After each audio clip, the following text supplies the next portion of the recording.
to talk to us about long-term care options and just educate us on that. So Gary, thank you so much for joining us, and welcome.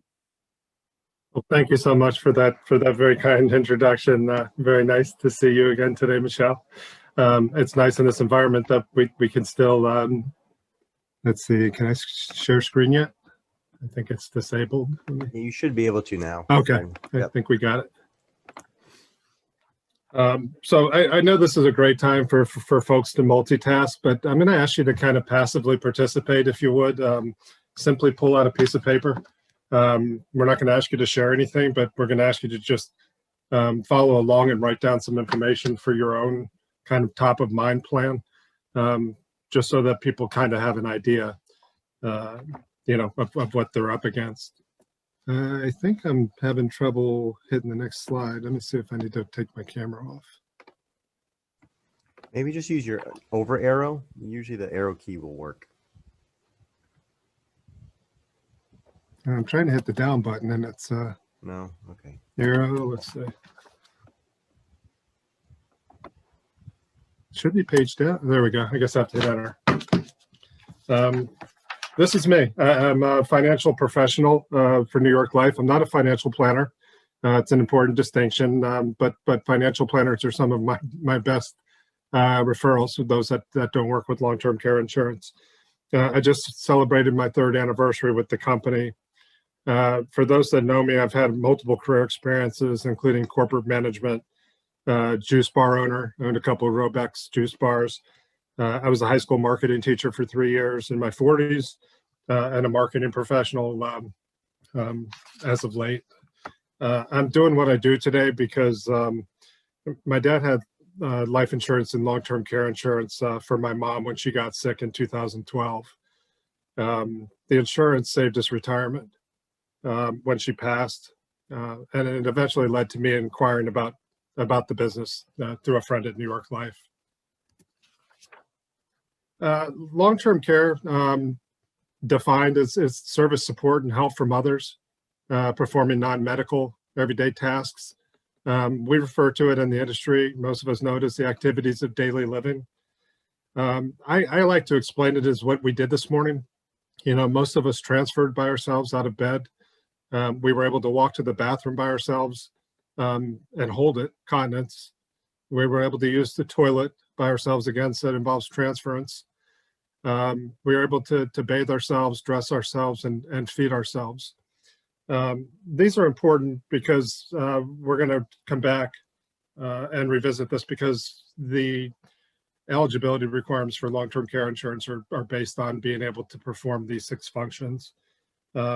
As Michelle mentioned, Alzheimer's, and Lindsay also has mentioned dementia, for folks that have cognitive impairments that can actually trigger a long-term care policy as well.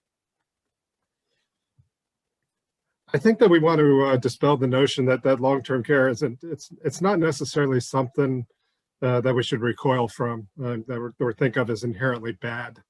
Needing long-term care can just mean that you lived a long life well. And sometimes long-term care is needed to recover from an injury or to recover from something, say, like cancer.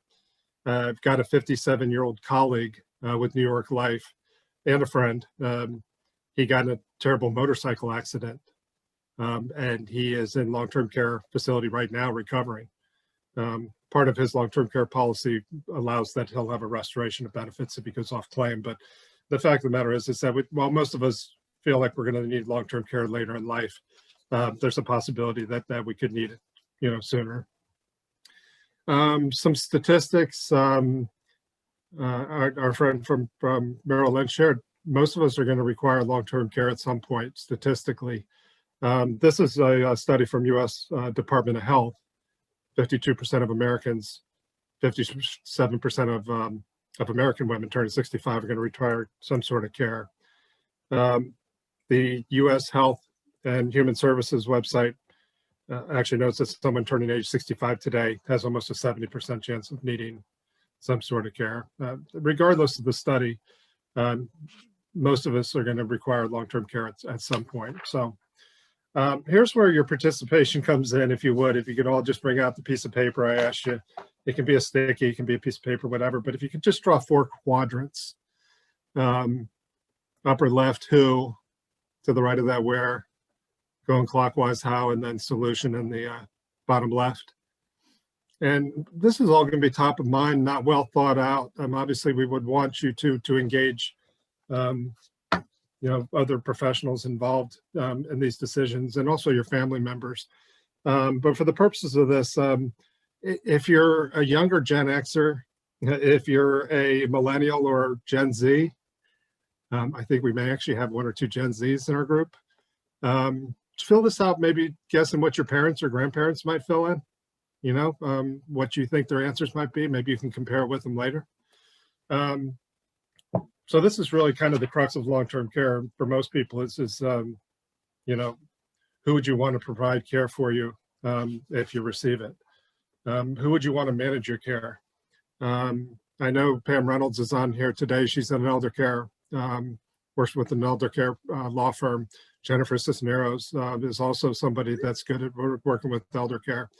There are a lot of professionals out there. Your financial planner is somebody that you should work with.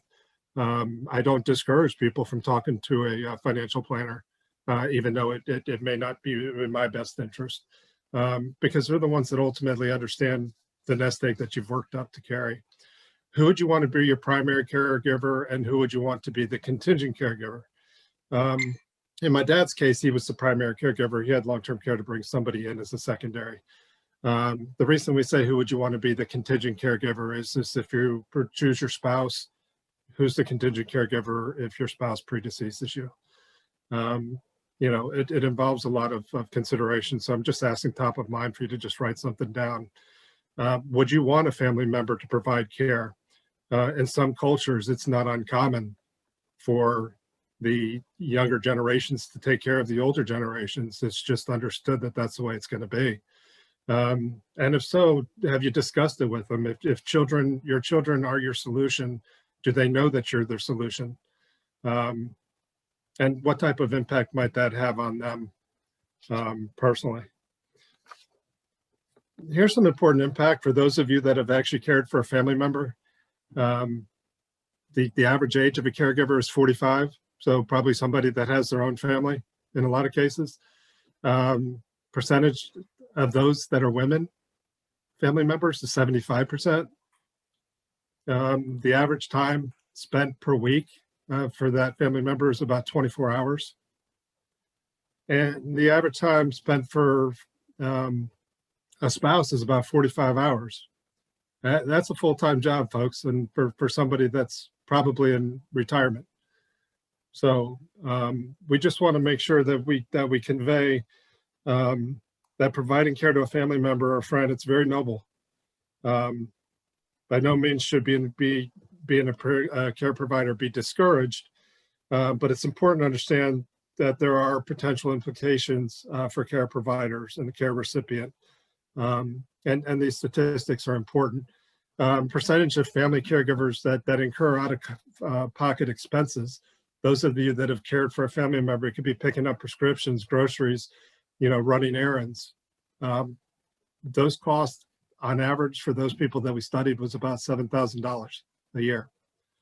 And then the amount of lost productivity for the individual that's providing care, that has shown, on over half the cases, to put a strain on the other family givers, either work or home or whatever. So these are why we want to make sure people understand that while it's very noble to be the primary caregiver for a family member, it's not simple. We go back to those 6 activities of daily living.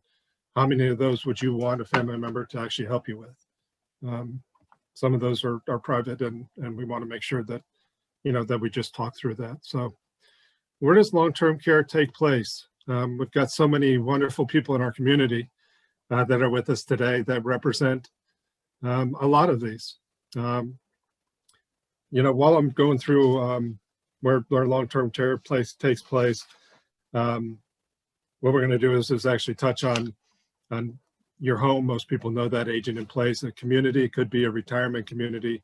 so many of the wonderful communities around here have independent living, assisted living, and memory care. So you can transition from one community to another. Adult daycare could fall into this category that's become popular. Assisted living facilities, we've got so many nice ones, including our hosts from the Ashley, that generally host us before the pandemic. Nursing homes, for the purpose of this discussion, I'm going to include memory care because of the costs, but I do understand that they're different. So actually, in the first, in the second box, the where box, for those of you guys that are keeping up and writing along, just list your first three choices where you'd prefer to age in place if you were to age, if you have your druthers. Do you prefer to age in your home with a nice, comfortable recliner from the compounding center? Do you want to live in a community setting that has adult daycare? Or do you want to live in one of the beautiful assisted living facilities that we have here that provide a lot of amenities? So these are all options. Nursing home is not anybody's choice. Want to be clear on that, but it's something that is part of the continuum. Maybe many people are surprised to learn that 80% of people who receive long-term care are receiving it either in their home or an assisted living facility. New York Life, our data supports this, our claims data. 75% of all paid services by our policy holders from 2018 to 2019 were either home care or assisted living facilities. The big one here is how much does long-term care cost? And actually, what I'm going to ask you guys to do right now is just in this section, just list ways that you think you can finance long-term care. For some folks that are former teachers or working professions, government, so on and so forth, they could put a pension, a 401k, could be investments. It could be you're planning on doing a reverse mortgage. Just ways, Medicare, Medicaid, any ways that you think you can fund your long-term care, just write them down in this box, or how you think your parents or grandparents might fund long-term care. There's a lot of options, and I'm here to tell you that long-term care insurance isn't the only one. That's not why this presentation is, it's supposed to present a whole holistic view of the options. Got a lot of people in here that can check me on these numbers. The numbers are going to vary by home care companies. Based on New York Life data, the average cost of home care in the DMV is approximately $23 an hour, kind of in line with what the average is around the country. Some instances that could be lower for certain needs. In some cases, for those that require more care or skilled care, that number could be higher. It's a number that we generally use when we're trying to figure out how much care somebody needs per day. So it's a good benchmark. As you all know, we're so fortunate to have so many beautiful assisted living facilities in Loudoun County, starting with, Morningside and Leesburg, through Tribute and there are folks over at the Ashley and Waldwood who hosted us for an LSIN happy hour recently. There's just so many, and I think a lot of them are opening up in Loudoun County because a lot of the boomers are moving out this way to live near their their younger children. So the national average is about $46.92 for a one-bedroom assisted living. New York Life data shows that a one-bedroom in this area is about $62.20. A two-bedroom is about $68.57. For anybody that's had someone who has had to live in nursing home or memory care, these costs can vary and be costly, as Michelle pointed out with folks she's working with dementia. My best friend's mom was in a memory care, a local memory care facility in this area for Parkinson's and dementia, and her cost was about $12,000 a month. So that's pretty consistent with the nursing care cost. And we always say to hope for the best and prepare for the worst. I don't know that anybody's financial plan prepares them for those types of costs. But let me talk a little bit about what the average cost of care is for somebody that's in long-term care. our data shows that the average cost for anybody that receives long-term care is about $172,000. There's going to be some folks that require less, and then on the opposite end of the continuum, you're going to have those memory care folks and nursing care folks that are at about $12,000 a year. I mean a month. So it's important that we point out this is an average, but it's a benchmark again for being able to talk about the options. Let's talk a little bit about the solutions now. We had talked a little bit about what some of the options are. I'd asked you to write down some ideas. Medicare, Medicaid, rely on family could be a solution. Pay out of pocket, insurance, reverse mortgage. Sean Houlihan's a good friend of mine from Mutual of Omaha. Also, most of you know Bill Hornbeck. He does reverse mortgages for folks that have equity in their home. This is an option.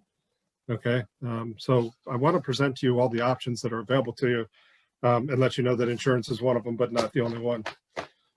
Here are basically the three types of funding for long-term care. Medicare and Medicaid, I'm going to go into what they cover and what they don't, and some of the things that make it difficult for the latter. What most people do that have the financial wherewithal, they will finance it with, or for people that can't qualify for long-term care insurance, will finance with personal assets, their own income, investments. Again, a reverse mortgage is an option. And then the third option is either insurance or out of pocket with an insurance mix. What we look at sometimes is let's do a partially funded long-term care insurance plan. And then what you can do is you can finance whatever remaining care you have with whatever assets that you have in your retirement income. So let's talk a little bit, if we can, about Medicare, what it covers, what it doesn't. Medicare does cover a skilled and acute care. I'm not going to go into all the details. It covers rehabilitative care, and it also covers intermediate care. Medicare does not cover long-term care insurance other than the first 100 days. The key point here is that it may cover a short-term stay for the first 100 days, then you go off claim and your long-term care policy would have to kick in at that point, or self-financing. Medicare, like I said, will cover the first 100 days, but I absolutely encourage all of you to connect either with John or Kevin at Medicare Portal. If you have any questions about filling in gaps that Medicare doesn't cover. I don't work with gap insurance, but everybody that's on Medicare should have gap insurance to make sure that they fill in the holes. And John and Kevin are wonderful resources for that. So if you believe that Medicare covers long-term care, you're not alone. Many people have the same assumption that the government's just going to take care of us someday. But if you thought that coming into the presentation, hopefully what we've done is opened your eyes a little bit, and knowing this will help you formulate a more clear-eyed plan for your long-term care plan. Medicaid does cover long-term care, but qualifying for Medicaid is their strict asset and income eligibility requirements is very difficult. And it limits the type of care that you can receive. You don't pick the bed chooses you, meaning that once a bed becomes available, then the state basically tells you where you can go. There are, like I said, strict income and eligibility requirements, and they vary from state to state. So if you move from one state to another state, just make sure you're aware. There's scrutiny, look back periods, and you still may have to require to be paid for some of the services. These numbers may be dated. I don't want to get too far into the weeds on Medicaid. Again, I just want to reinforce that it's something that you have to qualify for. We have a wonderful Medicaid resource within our group. I don't know if Lynn joined us today, Lynn Sochi, SOCCI. If you haven't connected with Lynn, you should. She's on LinkedIn. Lynn just got married last week or the week before. And so I'm not sure if she was able to join us, but if you haven't connected with her, if you have any questions on Medicaid, on plans that are available, how to spend down assets, what the government looks at, strongly recommend you have her in your Rolodex. I'm going to talk just a little bit about what long-term care plans look like. And I'm sure my friend in Merrill Lynch will tell you that they have something similar. Most of the mutual companies and a lot of the companies that have been around for a long time have two different types of plans. An income finance plan, I would make this an analogy to your car insurance. If you use it, it benefits you greatly. If you don't, you pay for it. I mean, it's something that you pay for and you hope you never need, but it's there for if you do. The asset financed plans, some refer to these as hybrid plans. It's just a repositioning of assets, non-qualified money that you set aside for long-term care insurance. It also has a death benefit, and it's a controllable asset, and meaning that there's a return of premium policy option that you can get that money back. Just to talk a little bit about the differences on what the plans. I mean, they're funded differently. They're both long-term care insurance. There's tax qualified benefits, meaning that the benefits are not taxed once you receive them. You can write off, and I would say talk to your accountant about this, but some people can write off the income financed policy on their taxes. And then you can write off more as you get older. As in retirement, you can write off a good amount of that, depending on your deductions and whatnot.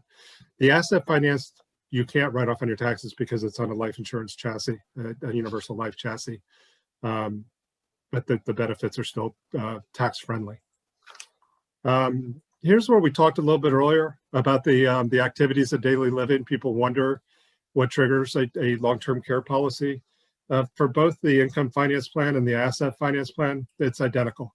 So if you're unable to do 2 of the 6 activities of daily living, again, transference, continence, toileting, bathing, eating, dressing. If you can't do 2 of those 6, it's determined by a doctor, or if there's a severe cognitive impairment, that triggers the policy. Okay, there may or may not be waiting periods or whatnot, but that ultimately, whatever monthly allotment you have towards care is allotted to you at that point, once the policy is triggered. Some folks ask us what the cost of care is. These are general numbers. This is a partially funded solution. This would provide about $150 a day of coverage for a 55-year-old male. And good health would be about $143 a month. And that would provide a total care of $164,000. We generally see people on claim for 2 to 3 years once they go on claim. So you would just take whatever your monthly allotment is, $150 a day would be what you were allotted in this scenario, times however many days you're on claim for 3 years. One of the things that we talk about, and those of us that have underwritten folks for long-term care understand this, applying in your 50s, not only is less expensive, but it's also advantageous. I'm having a lot of folks that are applying in their 60s that are, well, quite frankly, their health history works against them. We're seeing things like in the 60s, like osteoporosis or ankle replacements, knee replacements, hip replacements, later in life stages of diabetes. There's just certain things that happen in our 60s that haven't happened yet in our 50s that make it harder to qualify. So you can see that the premium goes up from age 55 to 65 for the same individual. We always say the sweet spot to apply is in your 50s. And this just shows you how the hybrid plan works. So if you take a one-time reallocation of assets, now we're not saying 401k money, we're saying non-qualified money. That's in assets. It could be in money markets and something along those lines. You reposition that money and in exchange, you get $475,000 in long-term care insurance. The life insurance benefit is in the event that life predeceases a long-term care event. I had one gentleman I just did a policy for. He said, so what happens if I sign up for this and get hit by a bus tomorrow? I'm like, well, then your beneficiary would receive $158,000 for the $105,000 you invested. So I'm not recommending doing that to try and recoup $58,000, but I am trying to make the point that this particular hybrid plan does offer a death benefit to protect the investment, and it's also a controllable asset. This is what our policyholders are saying, and I'm sure most policyholders of long-term care policies would say the same thing, or companies. Quite frankly, about 3/4 of care insurance policyholders say they would receive less care had they not had their long-term care insurance policy. That they might have accepted less care, leaned on family members more, maybe went with a lesser company just because of their options. About 2/3 would have had to have relied on family, friends, and others. And about 2/3 wouldn't have been able to pay for their current levels of care if they didn't have insurance. The unfortunate reality is there's a lot of folks out there that unfortunately, didn't plan properly, or they just didn't have the financial wherewithal, and they're stuck in that gray area between requiring care and qualifying for Medicaid. That's kind of the dead zone, if you will. I don't mean that literally. Again, living a long life is a probability. I mean, we're finding life expectancies going up. So planning for it's a necessity. Long-term care planning creates added peace of mind, for our loved ones. I mean, we talk about this with life insurance and long-term care. It's a little bit different. Life insurance is protecting those of us around us, should our income be lost. Whereas long-term care insurance is making sure that, we're treated, as we want to be treated in our elder years, while at the same time allowing our family members to enjoy us without having to be our primary caregivers. The key questions again to consider is, who's your who person? Who can you share your plan with? If you don't have a financial planner, it could be somebody that works in my industry. I strongly recommend those of you that can to try and reach out for a meeting with Pam Reynolds or Jennifer Cisneros, elder care planners. I introduce folks to them that I work with that have older parents that can't qualify for long-term care, but they still need a plan, and they still need a will, and they still need to make sure that they're doing everything they can to make sure that what they want their final days to be is what's articulated on paper and what's ultimately executed. So who would take care of you, and do they know that you want them to have that responsibility? I think that's a crucial part of this, that a lot of times when I talk to folks, I'm like, who's your who? And they're like, well, I assume I'll just go live with my daughter. And, I'm saying, well, have you had that conversation with your daughter? And does your daughter know that you're that she's part of your plan? Okay. It's just important that there's that kind of communication across the board. And how would you fund your long-term care if you need to pay for it? Again, this isn't a presentation to say that life insurance or long-term care insurance is the only option, because I've presented a number of other options as well. But it's important to understand, at least on paper, how you plan to spend it. How would spending thousands per month on long-term care impact your family and your retirement plan? I think this is probably the one thing that keeps retirees up at night. A lot of us that are the older Gen Xers or younger boomers, or, we're right now focusing on, we're pre-retirees and we're thinking about getting to the finish line. We haven't really thought a lot about what happens when we get older until maybe we see a situation with our own parents, where it gives us pause and makes us right to, kind of realize that, what am I going to do to afford this when it's my time? Actually, long-term care facilities or assisted living facilities are great referrals for me, because a lot of times when they're doing tours with children and their parents to place the parents, the realization sets in that they don't have the financial wherewithal themselves to afford a place as nice as some of the assisted living facilities that we have here. And also, how would having a written plan for long-term care make you feel? In my mind, this starts with a will, to make sure that your final wishes are carried out. But for those who work in this industry, that the worst case scenario for anybody that goes through this is when somebody has lost their mental faculties, they can't make decisions for themselves, they never actually articulated a plan well they could. Ultimately, it goes to lawyers. It could, when they pass away, could go to probate. Things get real complicated real fast. So I'm very quick to try and introduce folks in my network to other people in our community, because I think it's important if they don't have a plan, that they talk to somebody that can help them formulate one. Things to keep in mind: you may or may not benefit from insurance. Any type of insurance is about application and qualification. It can make sense to use insurance and personal funding to have a hybrid solution. Your plan should be revisited every year as life is fluid. I mean, people that are in our plan, may come in and out of our lives for whatever reason. And make sure that you share your plan with a family, with a financial advisor, tax advisor, and your accountants, because the ramifications of the decisions you make today are going to ultimately affect the care that you get down the road, and basically the role that our loved ones play. So with that, I am going to stop sharing. If anybody has any questions, I'm happy to answer them.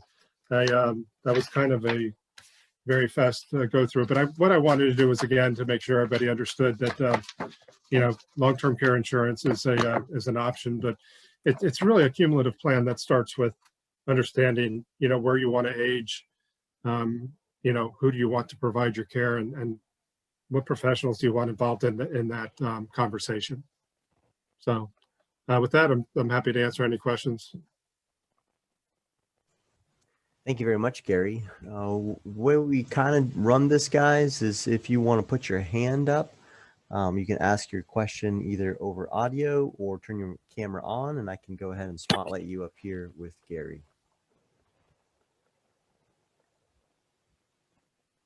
There's been some helpful conversations happening, Gary, about John chimed in a little bit about some of the Medicare restrictions there. And so it's been fun to see the kind of conversations happening here in chat. Yeah, I think that's one of the things that I want to make sure that all of us in this LSIN community keep in mind, is that there's so many folks here, and in fact, we have the attorney today that's here, because those of us in this business, and several of us carry errors and omissions insurance, because working with seniors is something that requires guardrails. There are people in industries out there that will go to lengths to take advantage of seniors. So when we work with seniors, we go to great lengths to make sure that we look at suitability. That's a key word in our compliance industry. I mean, everybody that's in the insurance industry understands suitability. What that means is that what we're recommending is in the best interest of the client, and that we've financially supported that decision. So I like I said, if you're looking for somebody to tell you which of the home care companies is a good one to work with, Peggy Britta from A Family Tie. We've got a whole bunch of home care companies. I see Chris out there, and I know that we got Maggie from, well, they're changing their name again, so it's hard to figure with Maggie. But I think it's Capital Area Nursing they're going to. But just so many great companies. Rebecca Brown's company. There's so many resources that we have. For people that want to age in place, they need to work with like someone like Shanika or Katie Holmes. People that are skilled care workers, and Katie actually is an age in place specialist that help people make their home handicapped equipable. And also, if you've got clutter, Lisa Garachi Rigoni can come in and help make your house accessible. So I'm just trying to plug everybody in the whole LSIN community, because I feel like I wish I could. Because I think it's a group that supports one another. And I think ultimately our goal as a community is to make life better for seniors. So, I mean, that's my soapbox for all my friends in the community. If I left you out, I apologize. I love so many of you, but And Gary, that is very true. That's what this group is all about. It's about making life better for seniors here in Loudoun County. And because so many of us cross over throughout Northern Virginia and even on the Maryland side, it's about education and helping families, and not just seniors, but their families have resources. So, thank you. Thank you so much. All right, if nobody has any questions, we can move on. I see cameras on for Chris and Bonnie. Okay. Is that intentional? Chris, do you want to come up? Yes, he says yes. So I'm going to spotlight him. Okay. Thanks. Good morning, Gary. Hey, nice to see you, Chris. I hope so. Chris. If it works. Yeah, here we go. Hey, Medicare Advantage plans and covering home care. In reality, it's not really happening here in Virginia, Northern Virginia. Do you think it ever will? Ever get here? As far as Medicare Advantage, I defer to John. As far as the gap plan, that's a good question. It varies state by state. I know that some states are trying to open up their Medicare, to include more. But as of right now, no, Medicare doesn't cover long-term care, and maybe there are opportunities within a gap plan, to provide something like that. I don't want to speak out of turn on that, but as of right now, I haven't seen any indication that Medicare is going to cover home care, unfortunately. Thank God. Thanks, Gary. But Okay, we got Bonnie. Hi, Gary. Thanks for the information. It's great. I'm the proud owner, happy owner of a New York Life long-term care policy. But I have a question about protection of premium payments. So my dad had long-term care insurance, and he was very private about his finances, as many of that generation are. Lived in Florida and New York, and had a long-term care policy unbeknownst to us, and then stopped paying on it 3 years before we knew he had Alzheimer's. And so we were just kind of screwed, and ended up having to apply for Medicaid to protect my stepmother, to protect their assets for her. And my understanding is that nowadays, if someone stops paying their premiums, there's a notification to family that happens. Yes, there's. I always put a secondary contact. Usually, if there's a spouse. The spouse doesn't necessarily make sense, because if it's an older boomer, one person in the family probably opens the mail. It doesn't make any sense to send the mail to the other individual.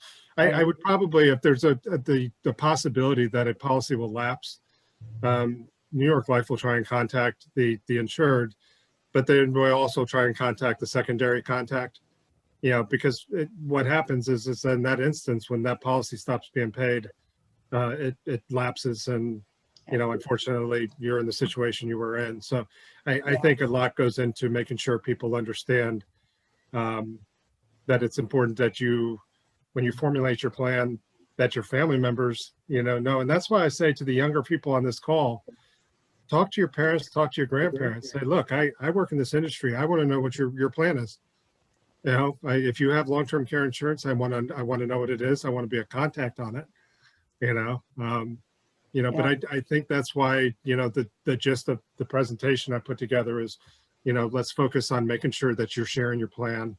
If you have stubborn parents, my dad is one of them. He's 78, a boomer, and he thankfully finally shared his plan with my sister. But I think it's important that people, especially the children, that are going to be left to take care of everything, understand what dad has in place, mom has in place, and be involved in that decision early on.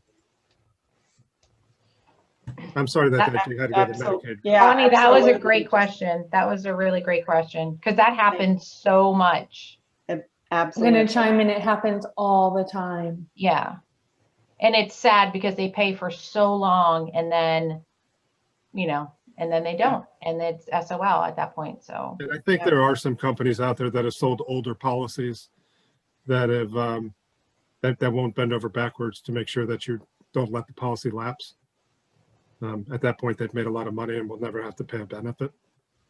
I'm disappointed that it happened with New York Life. I would have liked to have believed that we made better efforts to try and reach somebody else in the family. Oh, his plan wasn't New York Life. It was, Oh, okay. I don't Oh, know, yours another is LSIN. company, but it was very robust. I mean, he bought it in the 70s. So it was, you know, Well, part of why the industry changed was that it used to be fairly ambiguous as to what triggered a long-term care policy. When the industry as a whole and the government had say in this, decided that the activities of daily living triggered long-term care policies, that took a lot of the ambiguity out of the equation. Cool. Thank you for your question, Bonnie. Yeah. Anybody else have any questions before we move on to our spotlight speaker? I had seen Natasha McGrath had turned her camera on, but it's off now. So Natasha, if that's done and gone, that's all good. Just want to give you the opportunity. All right. Okay. All right, Gary, thank you so much. Excellent, excellent, excellent, really, presentation and informative information. And I think this would be really great for actually adult children to learn about, because I like the biggest question I get is, well, Medicare covers this, right? Right. Like,